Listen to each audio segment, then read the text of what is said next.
আসসালামু আলাইকুম। প্রিয় দর্শক, আপনারা যারা দেশে আছেন প্রবাসে, সবাইকে অনেক অনেক প্রীতি ও শুভেচ্ছা। শুরু হলো টক শো আলোকপাত।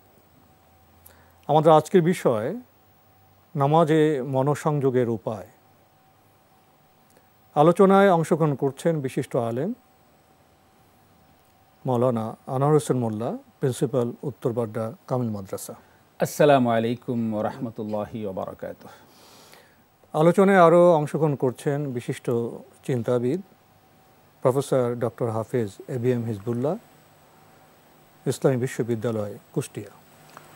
আসসালামু আলাইকুম ওয়া রাহমাতুল্লাহি ওয়া বারাকাতুহু। প্রিয় দর্শক, নামাজ বা সালাত এই শব্দ আমাদের কাছে খুবই পরিচিত। মুসলিম সমাজে শৈশব থেকেই নামাজ শেখার, শিক্ষা দেওয়ার একটি সংস্কৃতি প্রচলিত আছে। তবে বর্তমান সময়ে কিছু ব্যতিক্রমও লক্ষ্য করা যায়। মুসলিম সমাজে আমরা যে শুধু গাফেল হয়েছে তা নয়, আমরা নানাভাবে বিভ্রান্ত হচ্ছি সঠিক জ্ঞান চর্চার অভাবে। এর একটি রূপ এরকম, প্রায়শই যখন আমরা কথা বলি, প্রশ্ন উত্তরের আসরে আমরা প্রশ্ন পাঠ করি, অনেক ভাই বোন প্রশ্ন করেন, নামাজে তো মন বসে না। যখন নামাজে দাঁড়াই, নানা হিসেব নিকেশ চলে আসে। এতে কি আমাদের গুনাহ হচ্ছে? আজকে সে বিষয়ে আমরা কথা বলতে চাইব। প্রথমেই মাওলানা আনোয়ার হোসেন মোল্লা, আপনার কাছে এই যে ভাই বোনেরা প্রশ্ন করেন যে নামাজে ঠিকভাবে মনোসংযোগ হচ্ছে না, এটা কেন? ধন্যবাদ। বিষয়টা আসলে খুবই যৌক্তিক এবং বাস্তব, অনেকেরই হয় না, এটা একবারে কমন বিষয় হয়ে গেছে। আসলে কারণটা হলো, নামাজটা যে কি, এই বিষয়টা সম্পর্কে আমাদের ধারণা পরিষ্কার না। আমরা সময়ের ব্যবধানে নামাজটাকে একটা আনুষ্ঠানিকতায় রূপান্তরিত করেছি। যেমন নামাজে আমরা কিছু কথা আল্লাহর সাথে বলি, কিছু অঙ্গীকার করি, কিছু ওয়াদা দেই, কমিটমেন্ট করি। নামাজের টোটাল পারফরমেন্সটা আল্লাহ তাআলার সাথে একটা ডাইরেক্ট কানেকশন, মেরাজ সংযোগ বলা হয়েছে, ডাইরেক্ট সংযোগ বলা হয়েছে। আমরা সরাসরি কথা বলি, আমাদের কথা সরাসরি উত্তর কিন্তু আল্লাহ তাআলা আল্লাহর পক্ষ থেকে অটো ফরম্যাটে আমাদের কাছে জবাবগুলো আসে। এই বিষয়গুলো আমরা উপলব্ধি করি না। আমরা যদি যারা নামাজ পড়ি তাদেরকে ভাগ করি, তাহলে কয়েক ভাগে ভাগ হবে। এক নাম্বার হলো যে এই সংখ্যাটাই অনেক বেশি হবে যে নামাজে কী বলছি কিছুই বুঝি না। দ্বিতীয় আরেকটা ভাগ আছে যে যা বলছি এর মধ্যে হয়তো কিছু বুঝি, কিন্তু একটা কথা মিন করে বলছি না। সালাতে দাঁড়িয়ে যেই কথাগুলো বলছি একটা মিন করে বলছি না, বলার জন্য বলতেছি। নামাজে আসতে হয় তাই আসতেছি, ইন্নী ওয়াজ্জাহতু বলতেছি, আলহামদুলিল্লাহ বলতেছি, অন্যান্য সূরা বলতেছি, সুবহান রাব্বিল আযীম বলতেছি, আলা বলতেছি, কিন্তু এগুলো মিন করে বলতেছি না, একটা পড়ার জন্য পড়ে যাচ্ছি। নামাজটা পড়ি আমরা, এখন নামাজ পারফর্ম করি না। আর একটা গ্রুপ আছে, সেটা খুবই কম হয়তো হবে, যারা নামাজটা কেন নামাজে আসলাম, নামাজে কি বলতেছি সেটা ভালো করে বুঝে এবং প্রকৃত অর্থে মিন করে আল্লাহ তাআলার কাছে এই কথাগুলো বলছি, যেটা আমার জীবনের জন্য একটা ইতিবাচক ফল হয়তো দুনিয়াতেও এনে দিবে, আখিরাতেও এনে দিবে। এই সংখ্যাটা খুবই কম। হযরত আলী রাদিয়াল্লাহু তাআলার পায়ে একবার একটা তীর বিঁধেছিল, তো তীরটা এমনভাবে লেগেছিল যে খুলতে পারতেছিলেন না সাহাবায়ে কেরাম। তো গভীর ক্ষত। তখন রাসূল সাল্লাল্লাহু আলাইহি ওয়াসাল্লাম বললেন যে কাজ করো, সে সালাতে দাঁড়াক, তারপরে তোমরা খুলো। হযরত আলী রাদিয়াল্লাহু তাআলা সালাতে গেলেন, সেজদাতে গেলেন, তখন পাটা যখন উঠলো, তখন তীরের মাথাটা বের সাহাবায়ে কেরাম ওটা ধরে খুলে বের করে নিয়ে আসলেন। হযরত আলী রাদিয়াল্লাহু তাআলা টেরও পেলেন না, কখন বের হয়ে গেল। সালাতের পরে দেখলেন যে পায়ে তীর নেই। এটা হলো নামাজের গভীর মনোসংযোগের একটা উদাহরণ, একটা উত্তম উদাহরণ। সাহাবায়ে কেরামদের জীবনে তাদের মনোসংযোগটা এরকম ছিল। অন্য একটি প্রসঙ্গে যেতে চাইব, ডক্টর হাফেজ এবিএম হিজবুল্লাহ, আপনার কাছে। মাওলানা আনোয়ার হোসেন মোল্লা বললেন যে নামাজে মনোসংযোগ কেন হয় না। উনি দুটি বিষয় স্পষ্ট করেছেন। একটি হলো নামাজ কি, এই পরিচয়টা আমরা ঠিকভাবে জানি না। নামাজে আমরা কি পড়ি সেটাও আমরা জানি না, আমরা মিনও করি না। এক্ষেত্রে তো নামাজের একটি প্রস্তুতি বিষয় চলে আসে। আমরা নামাজ পড়ব, নামাজ শিখব, নামাজে দাঁড়ানোর আগে কি আমাদের কোনো প্রস্তুতির বিষয় আছে? জাযাকাল্লাহ। আলহামদুলিল্লাহ, ওয়াসসালাতু ওয়াসসালামু আলা রাসূলিল্লাহ ওয়া আলা আলিহি ওয়া আসহাবিহি ওয়া ওয়ালা। অবশ্যই আছে। আসলে সালাত বা নামাজের গুরুত্ব যদি আমরা উপলব্ধি করতে পারতাম, তাহলে কিছু হলেও সালাতের মধ্যে, নামাজের মধ্যে আমাদের মনোসংযোগ আমরা ধরে রাখতে পারতাম। দেখুন, হাদিসে জিবরিলের মধ্যে নামাজকে আরকানুল ঈমানের দ্বিতীয়তম রুকন বলা হয়েছে এবং ইবাদতের ক্ষেত্রে নামাজকে 1 নম্বরে রাখা হয়েছে। কিয়ামতের ময়দানে ইবাদত প্রসঙ্গে যখন প্রশ্ন উত্তর আসবে, তখন প্রথমেই নামাজ সম্পর্কে প্রশ্ন করা হবে। আউয়ালু মা নামাজ সম্পর্কে জবাব না দিয়ে এক পাও সামনে এগোনো যাবে না। তো এই যে গুরুত্ব, এটা আমরা কয়জনে উপলব্ধি করি, এটাই হলো প্রশ্ন। আর এই উপলব্ধি না থাকাটাই হচ্ছে মনোসংযোগ না হওয়ার অন্যতম একটা কারণ। নামাজের পরিসর সম্পর্কে আমাদের ধারণা নেই। আচ্ছা, এখন আমাদের এই ইবাদতের ক্ষেত্রে আমাদের রাসূলুল্লাহ সাল্লাল্লাহু আলাইহি ওয়াসাল্লাম কি নীতি আমাদেরকে দিয়েছেন, সেই নীতি যদি আমরা একটু শুনে নেই, তাহলে আমাদের অনেক প্রশ্নের উত্তর হয়ে যাবে। এই আরেকটি হাদিস, সেটাও হাদিসে জিবরিলের, যে রাসূলুল্লাহ সাল্লাল্লাহু আলাইহি ওয়াসাল্লামের খেদমতে তিনি হাজির হলেন, হয়ে কয়েকটা প্রশ্ন করলেন, 3টি প্রশ্ন। একটি ছিল ঈমান সম্পর্কিত, আরেকটি ছিল ইসলাম সম্পর্কিত, আরেকটি ছিল ইহসান সম্পর্কিত। এবং ইহসানটাই হচ্ছে ইবাদতের বা ঈমানের সর্বোচ্চ স্তর, যেটাকে ইহসান বলা হয়। নবীজিকে প্রশ্ন করলেন হযরত জিবরিল আলাইহিস সালাম, মাল ইহসান, ইহসান বলতে কি বোঝায়? তখন নবীজি বলছেন কি, আন তা'বুদাল্লাহা কাআন্নাকা তারাহ ফাইন লাম তাকুন তারাহু ফাইন্নাহু ইয়ারাক।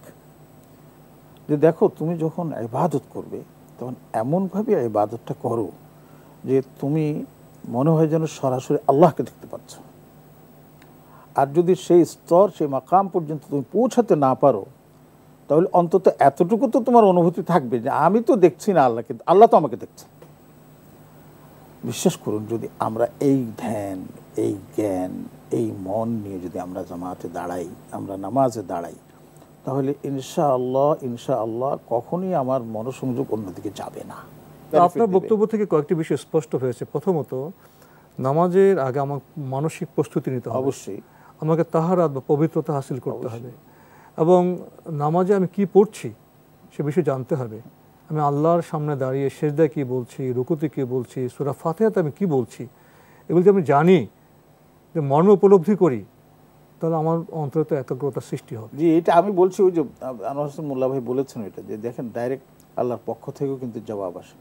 সূরা ফাতিহা যখন আমরা পড়ি তখন কি হয়, হাদিসে কুদসির মধ্যে আছে না, কাসামতুস সালাতা বাইনি ওয়া বাইনা আবদি, ওখানে সূরা ফাতিহাকে সালাত হিসাবে আল্লাহ পাক বলেছেন। আমাদের আজকের বিষয় নামাজে মনোসংযোগের উপায়।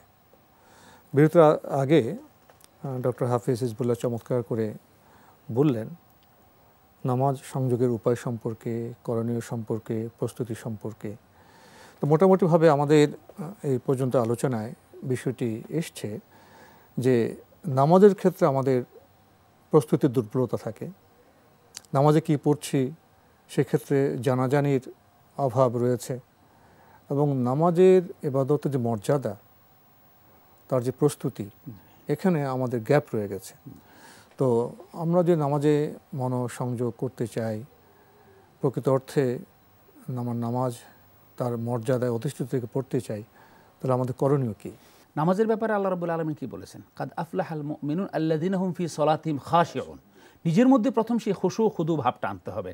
খুব উদ্ধত হয়ে যদি আমি নামাজে দাঁড়াই, মানে আমি যদি একেবারে খুব উচ্ছৃঙ্খল একটা ভাব নিয়ে যদি আসি, হয় না। কুমু লিল্লাহি কানিতিন, বিনম্র হয়ে আল্লাহর সামনে দাঁড়াও। হাদিসে জিবরাইলের যে কথাটা আমাদের ডক্টর হিজবুল্লাহ ভাই বললেন, আল্লাহ রাসূল সাল্লাল্লাহু আলাইহি ওয়াসাল্লামের পবিত্র জবানিতে, যে আল্লাহকে আমি সরাসরি দেখছি, অথবা আল্লাহ আমাকে সরাসরি ন্যূনতম এইটুকু দেখছে, এই মনোভাবটা যদি আমার ভিতরে থাকে, আল্লাহ আমাকে দেখছেন, এর শুধু নামাজের না, আন তা'বুদাল্লাহ, সকল ইবাদতের ক্ষেত্রেই, কিন্তু সকল ইবাদতের ক্ষেত্রে, তাহলে তো আমার ভিতরে সেই উদ্ধত ভাব আসতে পারে না। আল্লাহ তাআলা বলছেন আকিমিস সালাতা লিযিকরি, আমার স্মরণে নামাজে দাঁড়াও। তো সেখানে অন্য কিছু তো আসার সুযোগ সেখানে নেই। তো আল্লাহ বলছেন যে নামাজে যে দাঁড়ালো, নামাজ আদায় করলো এবং বিনম্রভাবে যে দাঁড়ালো, সেই সফলতা অর্জন করলো। আল্লাহ বলছেন দাঁড়াও এমনভাবে তোমার যেন বিনয়ী ভাবটা আসে। তো এই যে নামাজের মধ্যে বিনয় ভাব, নামাজের ব্যাপারে বলছি, আল্লাহ ওই সমস্ত মুসল্লিদের ব্যাপারে, নামাজীদের ব্যাপারে ধ্বংস কামনা করছেন। ফাওয়াইলুল লিল মুসাল্লিন আল্লাযীনা হুম আন সালাতিহিম সাহুন। ওই সমস্ত মুসল্লিদের ধ্বংস হোক যারা নামাজের ব্যাপারে গাফেল, নামাজের ব্যাপারে যথেষ্ট সচেতন নয়, নামাজের ব্যাপারে যথেষ্ট আন্তরিক নয়, তারা সিনসিয়ার নয়। আজান দিছে দৌড়ে গেলাম, তাদেরকে নামাজ পড়তে দেখছি, বাবাকে নামাজ পড়তে, আমিও নামাজে গেছি, না গেলে কিরকম দেখা যায়। একটা ট্রেডিশনাল পর্যায়ে এনেছি, কিন্তু নামাজের ব্যাপারে যথেষ্ট সিনসিয়ার না। নামাজের হকটা আদায় না করা, নামাজের হক আদায় হচ্ছে না। নামাজের যতটুকু গুরুত্ব আমার ভিতরে থাকার কথা ছিল, নামাজটা আমার চিন্তা চেতনায় যে অবস্থানটা দখল করার কথা ছিল সেটা না। আবার মুনাফিকের আলামতের ব্যাপারে বলা হয়েছে, সে মর্যাদা অধিষ্ঠিত করতে পারছে না, এবং এদেরকে মুনাফিক বলা হয়েছে। ওই যে কাউমু ইলা সালাতি কাউমু কুসালা, নামাজে গিয়ে যখন দাঁড়ায় তখন একটা মানে কুসালা, অলসের মতো দাঁড়ায়। মানে এটাকে খুব, যেমন আমরা কোনো একটা অ্যাসেম্বলিতে যদি দেখি বা মানে কোনো একটা বাহিনী যখন সেখানে অ্যাটেনশন পজিশনে সতর্কভাবে দাঁড়াতে হয়, একদম মানে যখন বলা হয় একদম অ্যাটেনশন, অ্যাটেনশন। তো আমাদের একজন বস আসতেছে, হয়তো 3 র্যাঙ্ক 5 র্যাঙ্ক উপরের বস, তার সামনে আসলে ওরকম অ্যাটেনশন পরিপূর্ণভাবে কাঁপাকাঁপি শুরু হয়ে যায়, একদম চোখ এদিক সেদিক যায় না। তো আমি সেই মহান রাব্বুল আলামিনের সামনে দাঁড়াচ্ছি, যিনি নিজে বলে দিয়েছেন যে মানে কুমু লিল্লাহি কানিতিন, বিনম্র হয়ে তার সামনে দাঁড়াও, তার স্মরণে তুমি দাঁড়াও। সেখানে আমি যদি অবহেলা করে, গাফেল হয়ে অথবা অলসের মতো দাঁড়াই, তাহলে তো সেটা হবে না।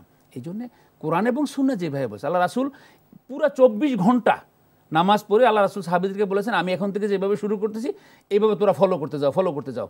প্রতিদিন এইভাবে তিনি সালাত আদায় করেছেন। 24 ঘন্টা পার হওয়ার পরে বলেন, এইটা হলো সালাত, এইভাবে তোমরা আদায় করো। তো সেখানে রুকু কিভাবে দিতে হবে, সিজদা কিভাবে দিতে হবে, রুকুকে কি কথাগুলো বলতে হবে, আমরা কিন্তু পড়ি, আসলে কিন্তু পড়ার কথা নয়, অর্থ যায় না, উপলব্ধি করি না, আমরা তো এটা পড়ার বিষয় নয়। আল্লাহ সামনে গিয়ে বলি সুবহান রাব্বিয়াল আযীম, আর সেই আল্লাহ অতি মহান, অতি পবিত্র, যিনি সুমহান, সুউচ্চ মর্যাদা সম্পন্ন।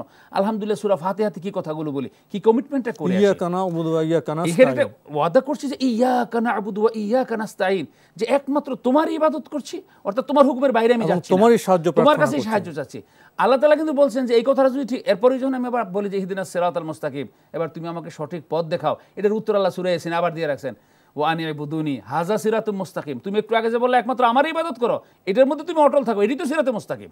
কিন্তু এই কথাটা বলে যখন আমি বাইরে চলে যাই, বাজারে যাই, অফিসে যাই, আমি কি সেই কথার উপর অটল থাকি না? কেন থাকি না? নামাজে করা ওয়াদা আমরা রক্ষা করছি না, কারণ নামাজে যে কি ওয়াদা করে আসছি এটাই তো আমি জানি না, অথবা ওই ইয়াকা না'বুদু বলার সময় যেটা আমি আল্লাহর কাছে একটা ওয়াদা করতেছি এটা মেনও করি না, ফলে আমার মধ্যে সেই জিনিসটা আসলে আসে না। যদি আসতে হয়, আল্লাহ তাআলা কোরআনে কারিমে যে নামাজগুলোকে সঠিকভাবে পারফর্ম করার যে ইন্ডিকেটরগুলো দিয়েছেন, এই ইন্ডিকেটরগুলো আমাদের মধ্যে আনতে হবে। খুশু খুদু থাকতে হবে, ভয় থাকতে হবে, বিনম্র হতে হবে, উদ্যত ভাব থাকতে হবে, অলসতা দূর করতে হবে, মানসিক শারীরিক পরিস্থিতি থাকতে হবে, এবং টার্গেট থাকতে হবে যে এই সালাতের মাধ্যমে আমার সেই লক্ষ্যটা অর্জিত হবে। ইন্নাস সালাতা তানহা আনিল ফাহশাই ওয়াল মুনকার, সালাত যদি প্রকৃত সালাত হয়, আমাকে সব মুনকার থেকে, সব মানে গর্হিত কাজ থেকে, মসৃণ থেকে আমাকে হেফাজত করবে। এই কথা সূত্র ধরেই আমরা সামনে এগোতে চাইব।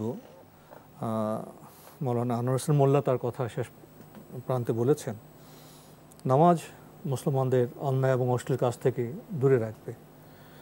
আমরা লক্ষ্য করি মাশাআল্লাহ আমাদের সমাজে অনেকেই নামাজ পড়ে থাকেন, মসজিদ থেকে বেরিয়ে কেউ অফিসে যান, কেউ আদালতে যান, কেউ ব্যবসা বাণিজ্যে যান, কেউ সাংস্কৃতিক অঙ্গনে যান, কেউ সাংবাদিকতায় যান, কেউ বৈজ্ঞানিক গবেষণায় যান, ছড়িয়ে পড়েন।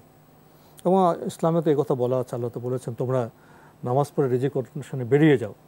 এই যে কর্মপ্রবাহ, কর্মব্যস্ত জীবন, এটা ইসলামে এটাকে প্রশংসা করা হয়েছে, তাগিদ দেওয়া হয়েছে। কিন্তু নামাজের যে লক্ষ্য, নামাজি অন্যায় এবং অশ্লীল কাজে জড়িত হতে পারে না, তাহলে মুসলমানদের দেশে বাজারে এত ভেজাল কেন? অফিস আদালতে এত দুর্নীতি কেন? জুলুম নির্যাতন কেন? পরিবারে অশান্তি কেন?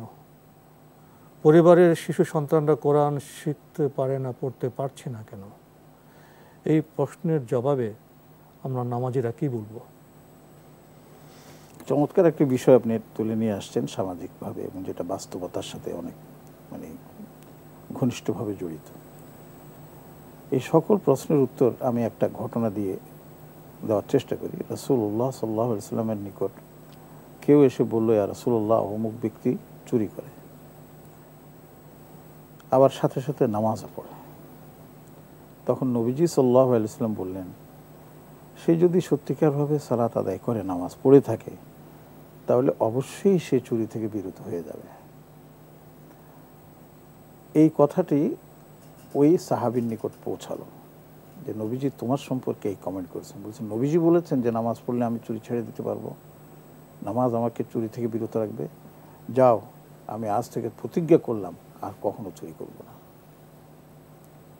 আমরা যে সালাতের কথা বলছি, আমরা যে নামাজের কথা বলছি, যেই নামাজ আমাকে দুর্নীতি থেকে বিরত রাখতে পারে না, যেই নামাজ আমাকে ঘুষ থেকে বিরত রাখতে পারে না, যেই নামাজ আমাকে অশ্লীলতা থেকে বিরত রাখতে পারে না, জুলুম নির্যাতন থেকে বিরত রাখতে পারে না, নগ্নতা থেকে বিরত রাখতে পারে না, এটা একটা অবকাঠামোগত একটা নামাজ হতে পারে যার মধ্যে রূহ নাই, যার মধ্যে প্রাণ, আত্মাবিহীন নামাজ। হ্যাঁ, আত্মাবিহীন নামাজ। এই না থাকার কারণেই এটা একটা শুধু শুষ্ক একটা নামাজে পরিণত হয়েছে, একটা প্রচলন প্রথায় পরিণত হয়েছে। সত্যিকার অর্থে যদি আমরা সেই নামাজটা পড়তাম, যেমন নামাজে বলা হয়েছে যে আমি যখন দাঁড়াবো আমার চোখ থাকবে কোথায়, আমি যখন রুকুতে জাগবো আমার দৃষ্টি থাকবে কোথায়, আমি যখন সেজদা করব আমার দৃষ্টি থাকবে কোথায়, আমি যখন বসবো আমার দৃষ্টি থাকবে কোথায়, এবং আমি সেখানে কিসের ধ্যানে থাকবো। সাহাবায়ে কেরাম রাদিয়াল্লাহু তাআলা আনহুম আজমাইন, পরবর্তী অনেকেই বুঝতে পারাটা তো এটা তো হচ্ছে সোনায় সোহাগা, বুঝতে না পারলেও আমি কার সামনে দণ্ডায়মান আছি, আমি কার কালাম পড়ছি, আমি কিসের দোয়া করছি, এই সকল অনুভূতি যদি থাকে তাহলে আমি নিশ্চিতভাবে বলতে পারি যার মধ্যে এই গুণাগুণ আসবে, যতটুকু আসবে তিনি ততটুকু মুত্তাকি হতে পারবেন। নামাজ তাকে ততটুকু হেল্প করবে, সাহায্য করবে অন্যায় থেকে বেঁচে থাকার জন্য, জুলুম থেকে বেঁচে থাকার জন্য, অশ্লীল থেকে বেঁচে থাকার জন্য। যদি নামাজের মধ্যে প্রাণই না থাকে, রুহানিয়ত যেটাকে আমরা বলি, প্রাণবন্ত যদি নামাজ না হয়, তো সেই নামাজ কখনো আমাকে অন্যায় থেকে বিরত রাখবে। যে মানুষ সমাজ জীবনের যন্ত্রণায় ভুগছে, অশান্তিতে ভুগছে, সে মানুষটি যখন মসজিদে গিয়ে নামাজ পড়বে, নামাজ থেকে বের হওয়ার পরে তো তার প্রশান্তি লাভ করার কথা। অবশ্যই যিনি প্রশান্তি লাভ করবেন তিনি তো প্রকৃত নামাজি হবেন। অবশ্যই। এবং নামাজ আমাদের প্রশান্তির পথে, শান্তির পথে, ঈমানের পথে, আস্থার পথে আমাদের দীপ্ত করে, সমৃদ্ধ করে। আজকে সময়ের অভাবে আমরা আর আলোচনা এগোতে পারছি না, এখানে শেষ করতে হচ্ছে। ডক্টর হাফেজ এবিএম হিজবুল্লাহ, আপনি কষ্ট করে আমাদের স্টুডিওতে এসেছেন, সময় দিয়েছেন, সেজন্য আপনাকে অনেক ধন্যবাদ। আপনাদেরকে অনেক ধন্যবাদ জানাচ্ছি।